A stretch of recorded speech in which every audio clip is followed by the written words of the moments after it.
देने के लिए देश की पहली आदिवासी महिला जो पहुंची है देश के सर्वोच्च स्तर तक, सर्वोच्च पद तक, उन्हें बधाई देने के लिए खुद पहुंचे हैं प्रधानमंत्री नरेंद्र मोदी द्रौपदी मुर्मू के निवास स्थान पर।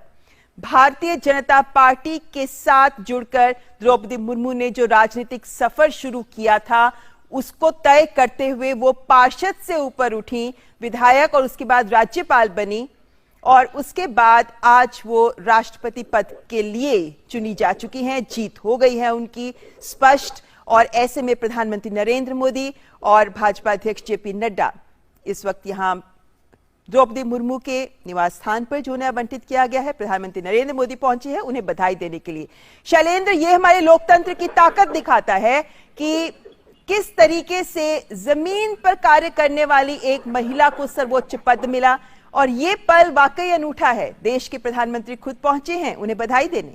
निश्चित तौर पर बनता और आज एक इतिहास बनता हुआ हम सब देख रहे हैं। आज एक इतिहास का गौरवशाली क्षण जब भारतीय लोकतंत्र में एक आदिवासी समाज से आने वाली महिला को सर्वोच्च पद हासिल होने जा रहा है। और हम जानते हैं कि आप सीधी तस्वीरें देख रहे हैं जब प्रधानमंत्री नरेंद्र मोदी पहुंचे हैं बधाई देने के लिए, साथ में बीजेपी के राष्ट्रीय अध्यक्ष जेपी नड्डा है। निश्चित तौर पर ये जो गौरवशाली क्षण है, आज जो गौरवशाली दिन है, पूरी दुनिया को भारत ने दिखाया है कि हमारे लोकतंत्र की जड़ें कितनी गहरी है। हमारा जो सबसे विशाल लोकतंत्र, सबसे पुराना लोकतंत्र, दरअसल वो दुनिया को दिखा रहा है कि किस तरह से यहाँ पर सभी समुदाय के, सभी वर्गों के प्रतिनिधित्व का ध्यान रखा जाता है और किस तरह से आदिवासी समाज से आने वाली महिला सर्वोच्च पद तक पहुंचती है। तो निश्चित तौर पर आज का दिन इतिहास में सुनहरे अक्षरों में लिखा जाएगा और हम उस इतिहास बनते हुए दिन देख रहे हैं। देश भर से जो तस्वीरें आ रही हैं वो आह्लादित करने वाली हैं, वो उत्साहित करने वाली हैं। शैलेंद्र, यहाँ पर हम दर्शकों को ये भी बताना चाहेंगे कि जब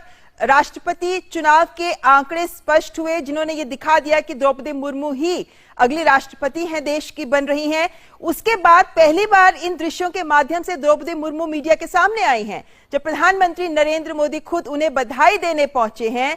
और जैसा कहा जाता है अभी तक वो बीजेपी की थी लेकिन अब वो देश की राष्ट्रपति बनने जा रही हैं।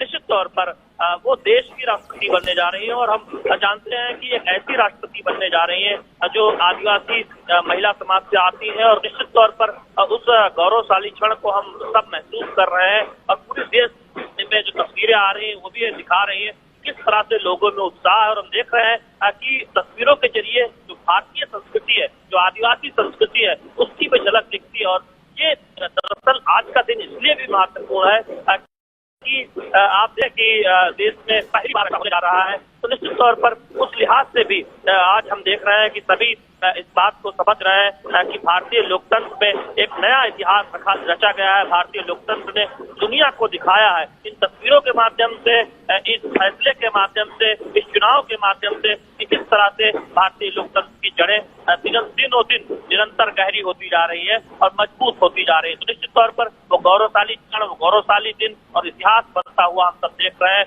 और उस इतिहास में जो तस्वीरें देश भर से आ रही है वो भी ये दिखाती है कि भारतीय समाज में, भारतीय लोकतंत्र में किस तरह से सभी को समाहित करने के, सभी को आगे बढ़ाने के, सभी को उच्च पदों तक ले जाने की क्षमता है और सबका साथ मिलता है, सबका समर्थन मिलता है। और हमने देखा कि न केवल एनडीए उम्मीदवार के तौर पर बल्कि एनडीए से ही तमाम दलों ने खुलकर समर्थन किया द्रौपदी मुर्मू का। और यही ताकत है हमारे लोकतंत्र की और यही ताकत है द्रौपदी मुर्मू जी के व्यक्तित्व की भी।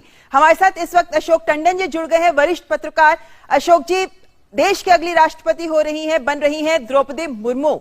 ऐसे में जिस तरीके से आंकड़े आए हैं और जिस तरीके से सूत्रों के ही लिहाज से, लेकिन जो बातें सामने निकल कर आई हैं कि क्रॉस वोटिंग हुई है, बहुत सारे अन्य दलों के विपक्ष के नेता भी या सांसद भी हैं जिन्होंने द्रौपदी मुर्मू के पक्ष में वोट किया। हम ये कह सकते हैं कि दलगत राजनीति से ऊपर उठकर जिस तरीके का समर्थन द्रौपदी मुर्मू को मिला है वो दिखाता है कि किस तरह की शख्सियत और व्यक्तित्व द्रौपदी मुर्मू का है जिसको आज सब ओर से समर्थन मिल रहा है।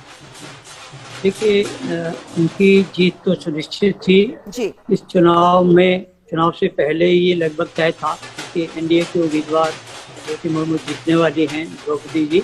लेकिन ये मुझे बहुत सहज लगा कि यशवंत सिन्हा जी ने उनको बधाई दी है और अपनी हार मान ली। देखिए, यशवंत सिन्हा जी की हार तो उसी दिन सुनिश्चित हो गई थी जिस दिन पश्चिम बंगाल के मुख्यमंत्री ममता बनर्जी ने द्रौपदी मुर्मू के नामांकन पर यह कहा था कि अगर हमें पहले पता होता कि द्रौपदी मुर्मू ही एनडीए के उम्मीदवार होने जा रही हैं तो शायद हम अपना निर्णय बदलते। तो ये जो एक तथ्य सामने आया, इससे एक चीज स्पष्ट हो गई कि विपक्ष ने जो अपनी एकजुटता का प्रमाण देने के लिए यशवंत सिन्हा जी को खड़ा किया था, वो एकजुटता तो तितर बितर हो गई, तहस नहस हो गई। क्योंकि ममता बनर्जी के बयान के बाद लगातार हम देख रहे थे कितने ही क्षेत्रीय दल उनके समर्थन में आते गए और इसी कारण से उनकी जीत और ज्यादा सुनिश्चित हो गई। मेरा मानना है कि उनको 65% से ज्यादा मत मिलेंगे। लेकिन इस चुनाव में एक जो पर्दे के पीछे राजनीति हुई, मैं समझता हूँ उसकी चर्चा करनी बहुत आवश्यक है। ममता बनर्जी ने पहल करके एनडीए के उम्मीदवार से पहले विपक्ष का उम्मीदवार घोषित कर दिया, और वो उन्होंने इसलिए किया कि वो शायद कांग्रेस के मुकाबले में एक विपक्षी एकता की पहल करना चाहते। ये आमतौर पर माना जाता है कि जो प्रमुख विपक्षी दल है जैसे कांग्रेस है, उसको ही पहल करके विपक्ष का उम्मीदवार तय करना चाहिए था। और आमतौर पर यह भी देखा गया है कि विपक्ष हमेशा अपना उम्मीदवार सत्ता पक्ष के उम्मीदवार के बाद तय करता है।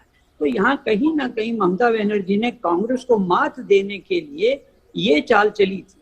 और दूसरी एक और चाल जो विपक्ष की एकता के नाम पर चली गई थी, मैं यशवंत सिन्हा जी का सम्मान करता हूँ, बहुत वरिष्ठ नेता हैं, लेकिन उनको विपक्ष का उम्मीदवार खड़ा करने के पीछे भी एक राजनीति थी कि आप भाजपा के पूर्व में रहे हुए नेता को आप अगर खड़ा करेंगे तो ऐसे कुछ ज्ञानवान लोग विपक्ष में इस तरह की रणनीति बना रहे थे कि शायद एनडीए में और मोदी खेमे में कहीं बिखराव दिख जाए और हो सकता है कि कुछ भाजपा के लोग भी यशवंत सिन्हा को मत दें। लेकिन हुआ पूरा उल्टा, भाजपा और एनडीए तो एकजुट रही लेकिन विपक्ष तितर बितर हो गया।